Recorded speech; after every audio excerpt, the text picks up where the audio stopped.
begin.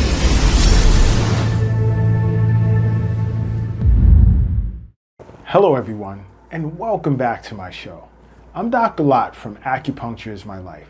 Now in this episode, I'd like to discuss an interesting conversation I'd recently had with someone who's pretty nervous about this upcoming cold and flu season while in the midst of this COVID-19 pandemic. Now, while purchasing some tea at a cafe recently, I ran into someone who watches this show often and had recognized who I was. Now, I'm going to bypass the introductory phase of that conversation and get right into the question. He'd asked if it was common for someone to feel extremely fatigued after a bad cold.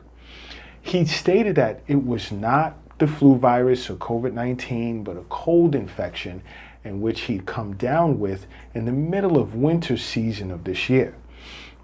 Now, of course, I'd asked him his symptoms, which were that of the common cold and not the flu virus or COVID-19. Now, he'd stated at the time he was 34 years of age, who'd appeared to me to be physically fit and of normal weight, and stated he exercises 5 days a week and he also watches his weight. He felt he was in good health at the time, but thought to himself as to why it was taking him so long to get over the cold in which he'd had. He'd stated he'd been to see his primary care physician and she'd confirmed it to be just a bad cold. He'd admitted he had just gotten over a gastrointestinal virus a few days prior to coming down with a cold.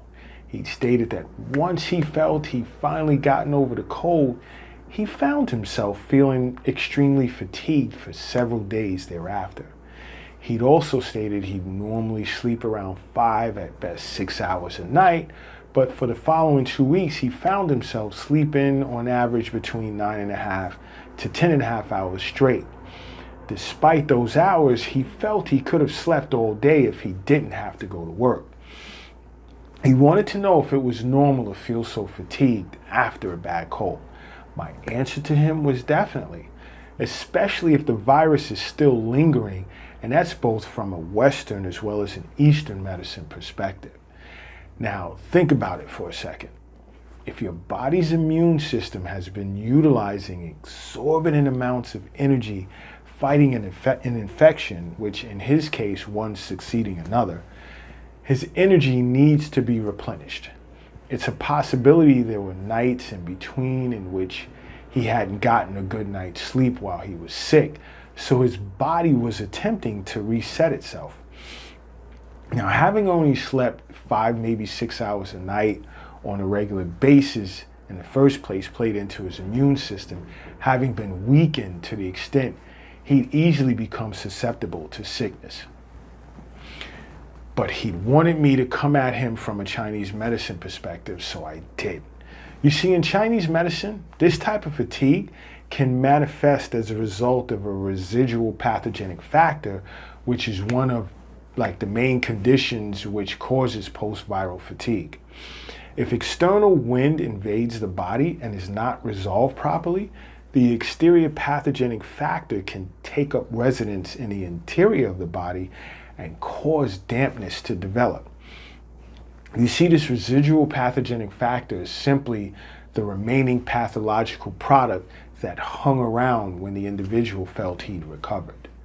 Now, once the pathogen goes to the interior of the body, it predisposes him to further invasions of exterior pathogenic factors, which appear to may have been the case when he felt he had gotten over his gastrointestinal virus to only come down with a cold virus shortly thereafter, potentially due to an obstruction of the diffusing and descending functions of lung qi, along with the potential obstruction of the ascending and descending functions of his spleen and stomach qi. This residual pathogen more than likely weakened both qi and yin, creating a vicious cycle of deficiency within. Now, in most cases, residual pathogenic factors tend to manifest in the form of dampness and phlegm in the body. This usually happens because the residual aspects of external wind tends to disrupt the ascending of spleen qi and the descending of stomach qi. Now, those of you that are staring at your screen like, what the heck? Please do me a favor. Please go to my earlier episodes on the basic functions of the stomach, the basic functions of the spleen, as well as the basic functions of the lung in Chinese medicine, so that you can gain a better understanding as to how all of this works.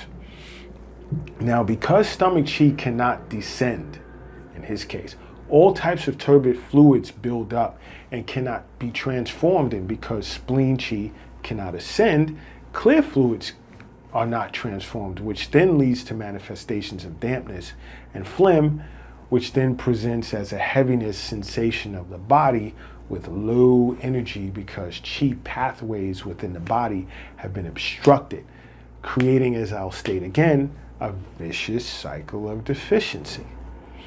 Now, the main causes of residual pathogenic factors can be as a result of not properly caring for yourself when you're sick, a bad diet, a weak constitution, exposure to cold, dampness, or wind immediately after an invasion of external wind, among others.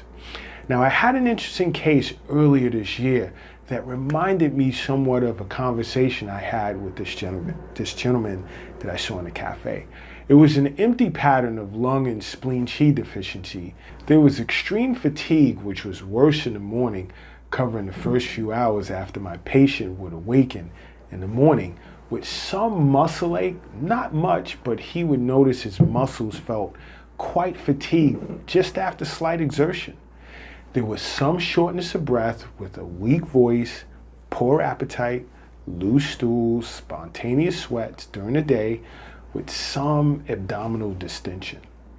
Now, his tongue was pale, and I knew after conducting a pulse diagnosis that I had to focus on tonifying qi and expel any residual pathogenic factors, because it was obvious to me that he was qi deficient as a result of an invasion of wind, which had been complicated by a subsequent pathogenic factor, which as a result generated internal dampness, which impaired the ascending of his spleen qi, which with time weakened his qi overall. So I needled points on the conception vessel, as well as the stomach, spleen, and bladder channels to tonify his stomach and spleen, as well as tonify qi in general. I also needled points on his lung and bladder channels, as well as his governing vessel, to tonify lung qi. I did a point combination both on his large intestine and stomach channels to reduce his muscle aches and fatigue in the limbs. I also needled a powerful point on his governing vessel to raise his yang, which had a life-changing effect on his mood, because he didn't state until his follow-up treatment session that he'd been dealing with slight depression, but did not want to bring it up in his initial consultation, although I picked up on it during the intake. This individual recovered quite well and comes periodically for wellness treatments. Now, if you or a loved one has an ailment of any sort and would like to discuss how acupuncture can be of benefit to you, simply go to the Google Play Store and download the Acupuncture is My Life app to do so, as well as learn more about acupuncture, Eastern nutrition, Chinese herbs, and plant enzymes. In the meantime, don't forget to subscribe to this channel, and until next time, acupuncture is my life. What's yours?